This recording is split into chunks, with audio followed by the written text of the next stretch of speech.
There's so much going on already. Happy Monday. Happy Monday. Today is April 25th.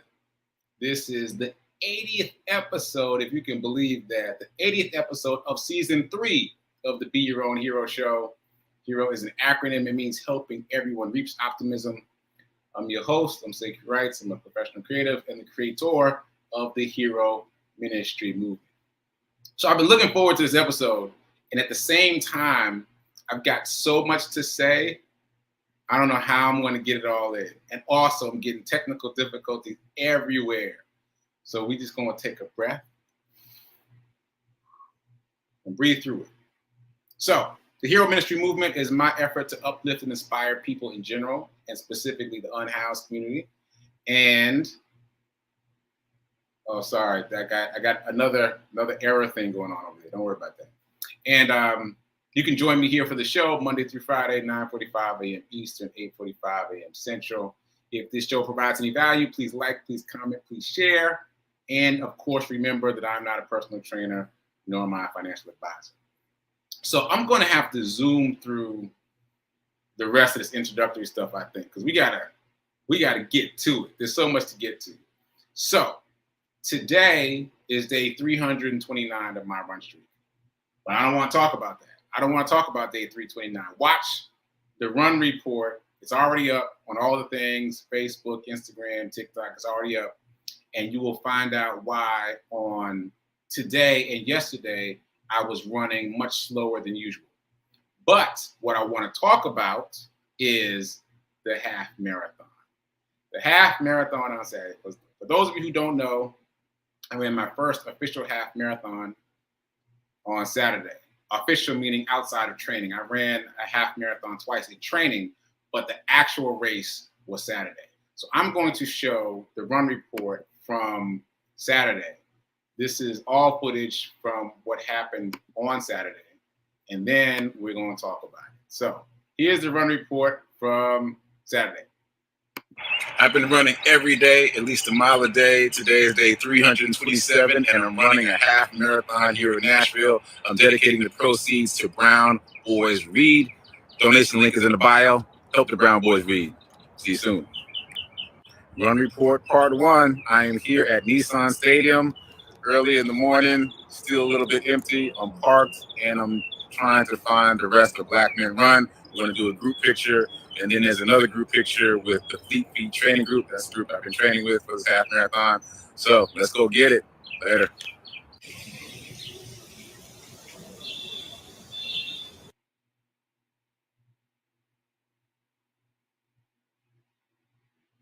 All right. So we're all done. My mouth is red because I've been drinking this red Gatorade. I don't know how I did, but I didn't do as well as I thought I'd do. I don't even know the time, but just in terms of some personal goals, I didn't do as well as I thought I did, but I finished the race. It was my first half marathon. And just a few seconds ago, someone tapped me on the back and said, "Thanks, Rabbit." And so in running, Rabbit is the person that like keeps the pace. He said, "All I did was follow your pants." These are my running tights. So that made me feel good. At least there was someone following me. But I hope I did okay. I started off way too fast. I was running with some guys that run 7-minute miles, so that's way above my usual pace. So that's what happened. I started too fast, and so after about mile 10, I started feeling it. So I slowed all the way down, and then I took some walk breaks and just tried to get to the line. And of course, Murphy's Law showed up. A couple things went wrong that had never gone wrong before. But listen, I finished. I got my medal, first official half marathon in the books. That's my run report for right now. I got to finish this Gatorade, get my photos, and get to the car. I'm tired. Just a quick reminder, this is day 327 of my run streak, and I am dedicating the proceeds of this race to Brown Boys Read. The donation link is in the bio, so please donate, please share, and please donate again. All right, thanks.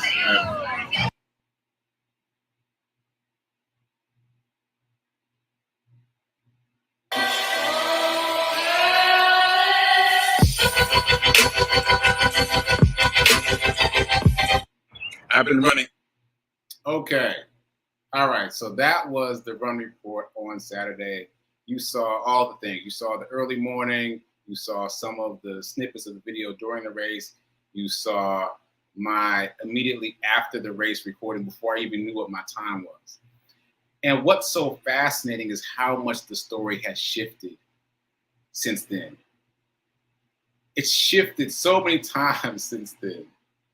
And in order to unpack it all, I'm going to borrow a page from Rev Melissa and actually have a theme for the week. You know, I don't usually do that. I usually have each episode be a self-contained thing, but I'm going to have a theme for the week. Now, the theme for the week is the filter seeker. The filter seeker. Those of you who've been watching this show since season 1 already know what I'm talking about. I'm talking about the reticular activating system. I call it the filter seeker because it has those two primary functions. It filters and it seeks. Those are the two things it does, right?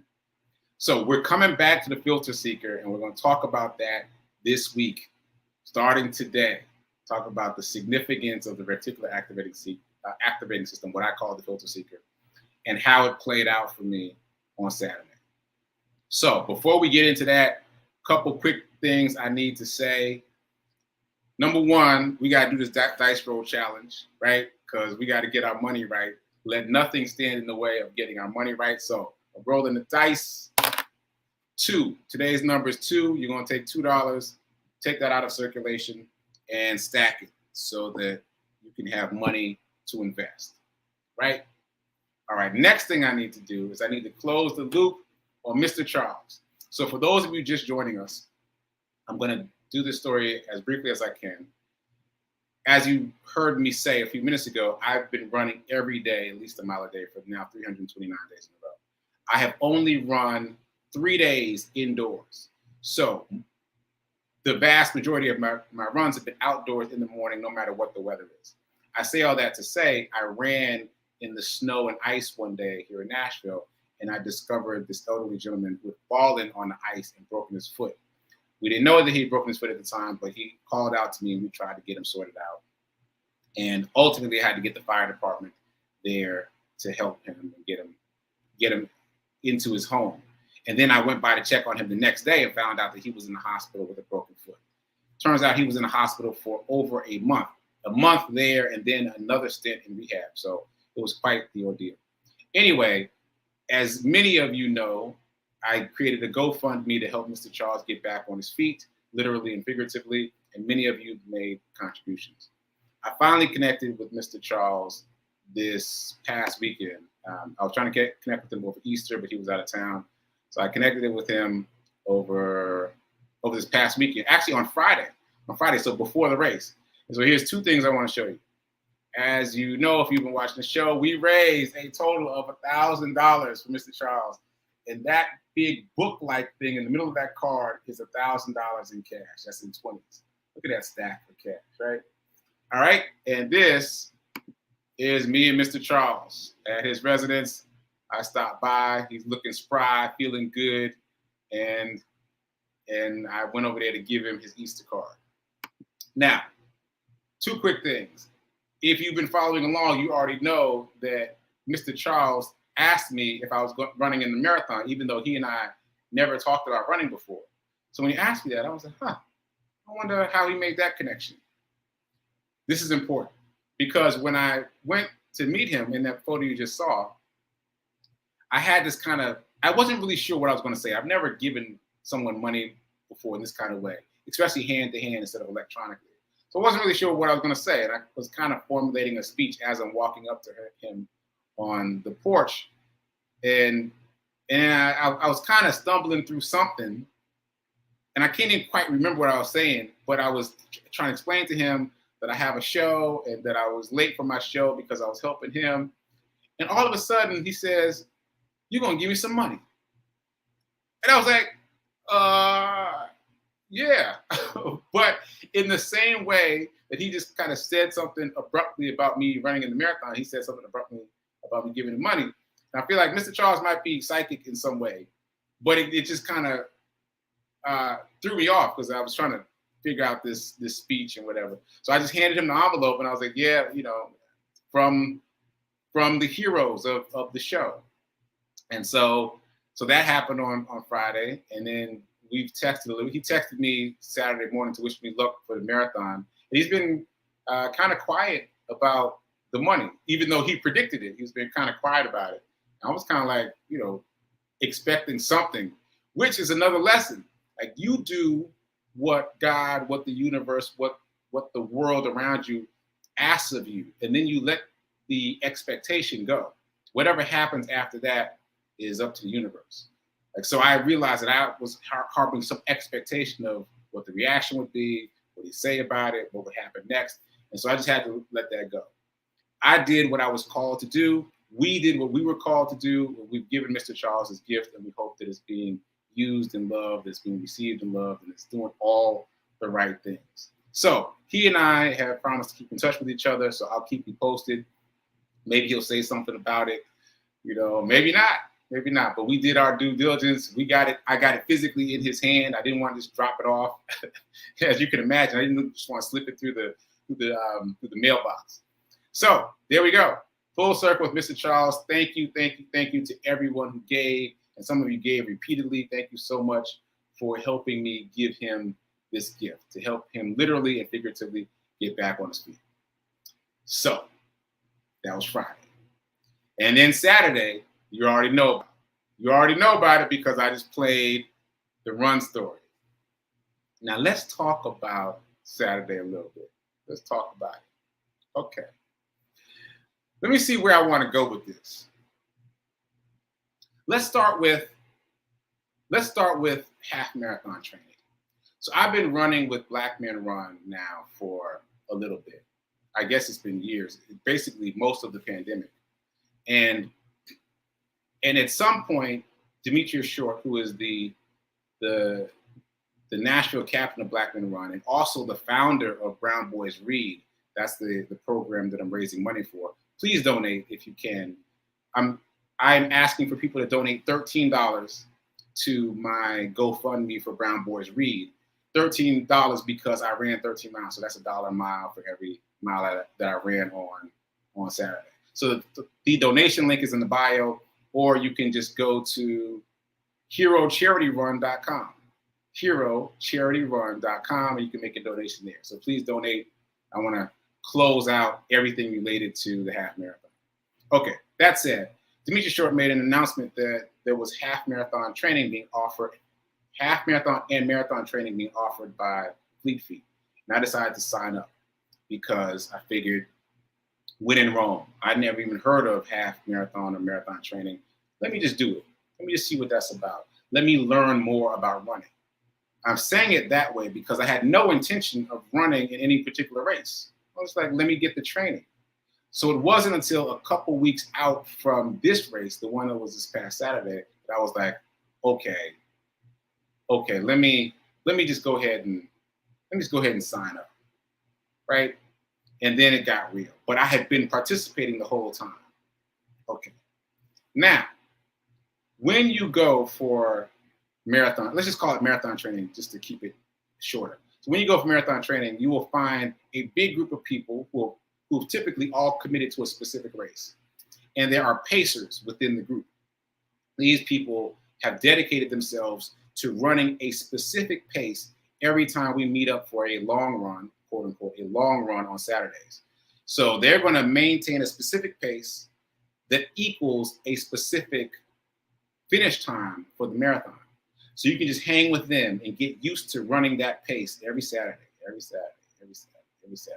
So that when the race comes, you can just mimic the muscle memory that you've already built up, right? So again, I wasn't intending to run in the race, this past race, the one that was on the Saturday. I was just getting the training. So I saw Antoine, the guy who you've heard me say inspired me to start my run streak, and I just ran with him. So his group was the 2:15 group, meaning that the goal time to finish the half marathon is 2 hours and 15 minutes. So I'm just hanging with my man Antoine. So every time I go to training, I run with Antoine. So training was about 11 or 12 weeks, somewhere around there. And over the course of that time, people start telling me, including Antoine, that I'm faster. Like, yeah, Sekou, you too fast for this group. You should move up. And I tried it once, but I didn't like it because I felt like I had camaraderie. I built a community in the 215 group. Everybody had their different groups, and I was like, nah, I'm gonna stay in the 215 group. So week after week, I'm running with the 215 group, the group that is training to finish the marathon in 2 hours and 15 minutes.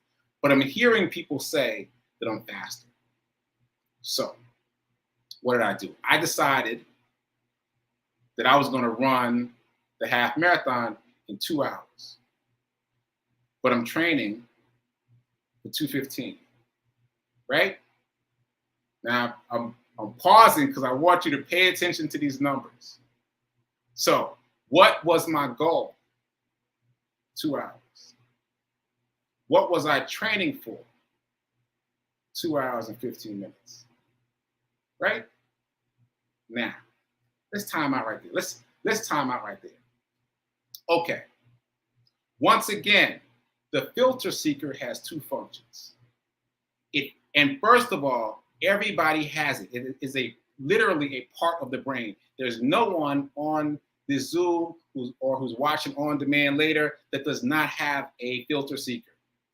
Everyone has one. It's factory installed software, right? And so just to prove to you that you have one, you ever had somebody, well, of course you have, you've had somebody mention a new car to you, a car that's new to you, right? You've had someone expose you to it. Either they're going to buy it or they're talking about it. And then all of a sudden you see that car everywhere. That's the filter seeker. Your filter seeker became aware of that car, and the filter seeker dispassionately says, oh, okay, we're now paying attention to that car. We're now paying attention to Teslas. So it starts letting Tesla information in. The Tesla information has always been around. They're not making any extra Teslas. It's always been there, but now you're paying attention to it because the filter seeker has let it in. So that proves to you that you have one. Everybody's got one. But the other function of the filter seeker is that it seeks. And again, it seeks dispassionately. It always says yes to what you're seeking. It's always on. You can't turn it off, even when you're sleeping.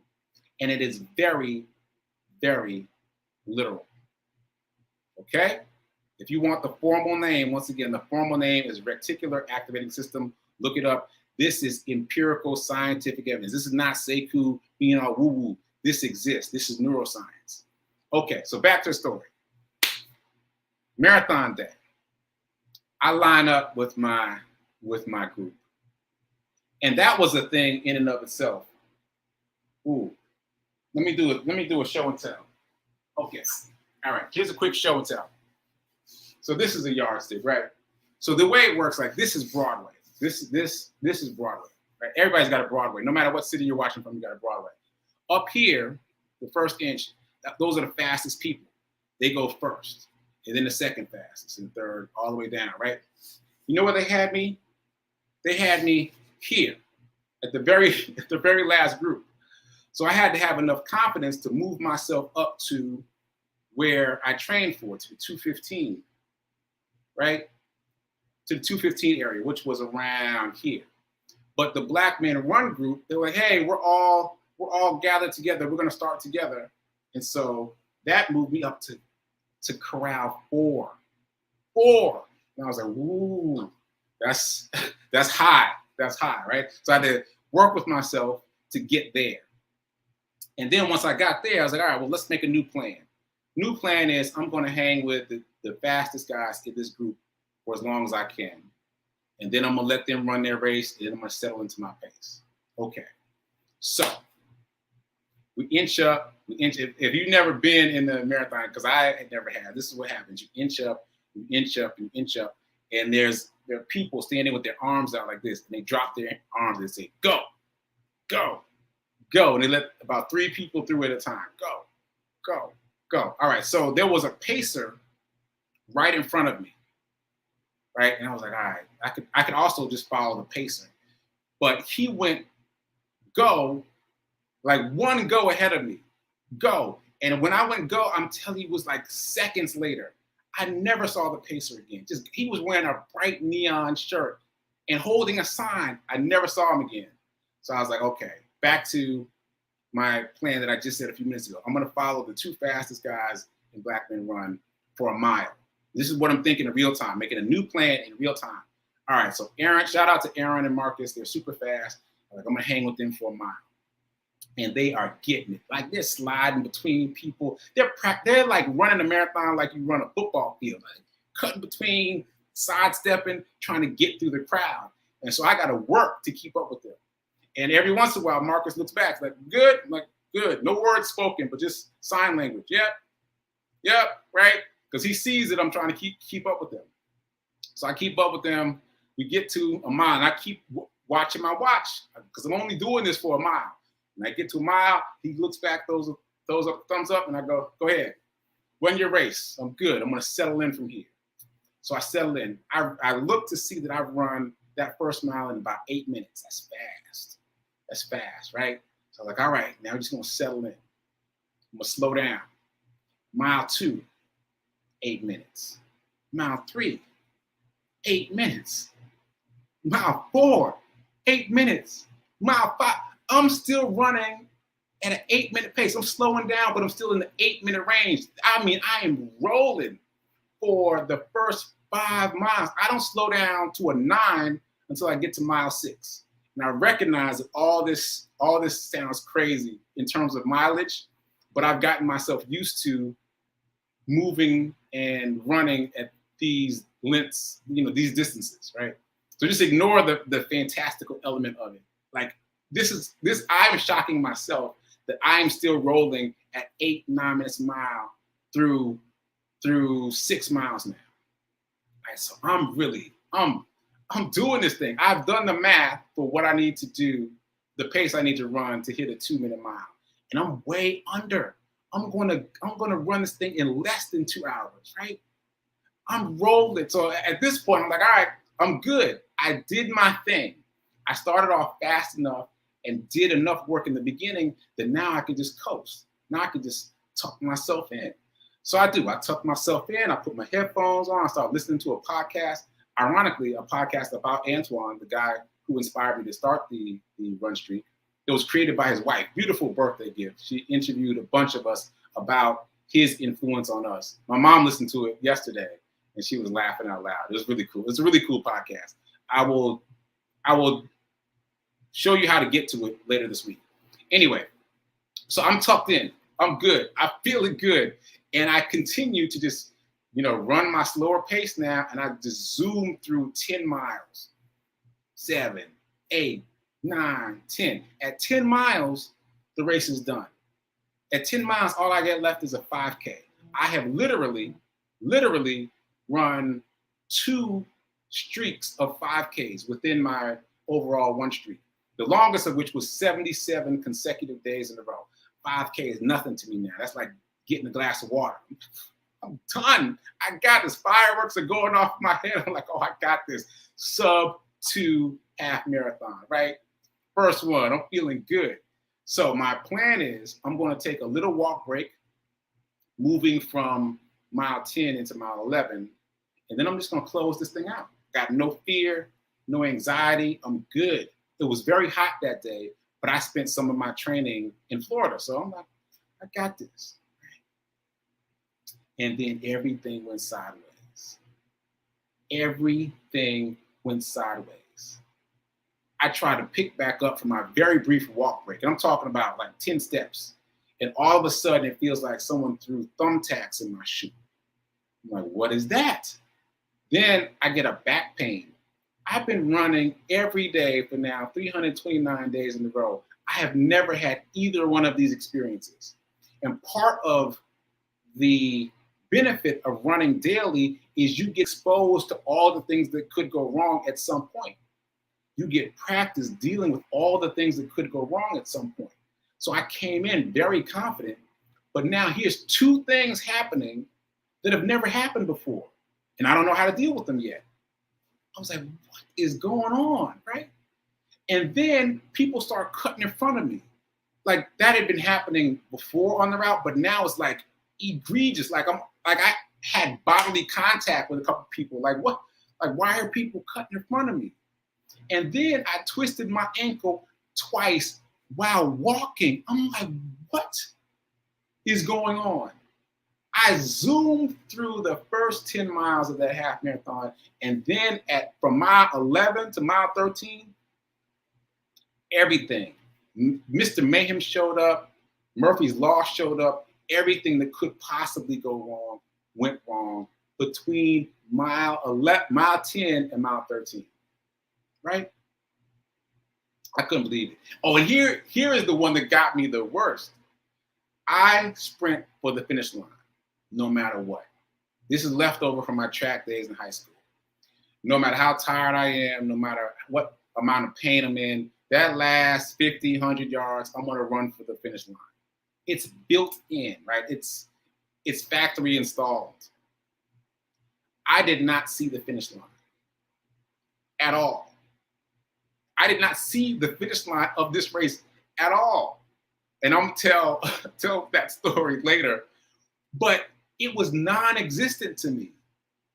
The only reason I knew that I finished the race was when this woman walked up and handed me a medal. And I was like, no, where's the finish line?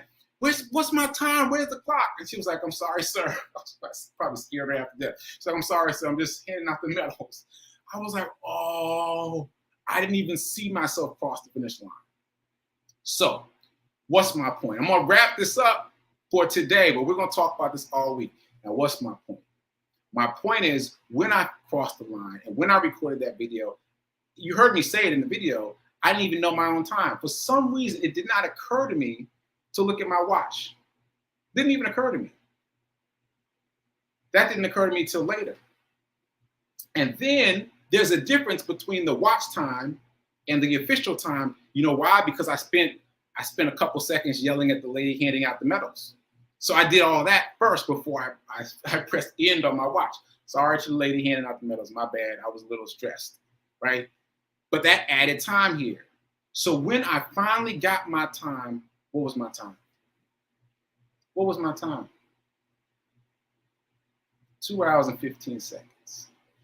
Dead on 2 hours, 15 seconds. Dead on what I trained for, but not what I wanted. Right? The filter seeker filters and it seeks exactly what you want without any interpretation. It doesn't say, oh, I think he meant 2. I think he's faster than 2:15, so let's give him a 2. It will give you exactly what you want, exactly what you ask for. So the lesson is, you need to ask for what you want, not what you think you can get. You need to ask for what you want, not what you think is reasonable, not for what you think you can attain. You need to ask for what you want. The universe slowed me down for the last 3 miles of a race that I was smoking in order to give me exactly what I asked for. To the second. Not 2:14, not 2:16, 2:15, exactly what I trained for, but not what I wanted. That's the way the reticular activating system works. That's the way the filter seeker works. So what are you asking for that you just think is reasonable, but not what you want? Ooh, it's going to be an interesting week. It's going to be an interesting week. So that said, I'm going to go ahead and close out. It's time for prayer time. And then after that it's time for Sit with Rev Melissa. And I'm going to be talking about the filter seeker all week. And this lesson that I learned again for the umpteenth time, ask for what you want, not for what you think is reasonable. So keep doing, be a hero, be your own hero. Remember that now is better than perfect. Check out my marathon shirt, and I will see you tomorrow. Later.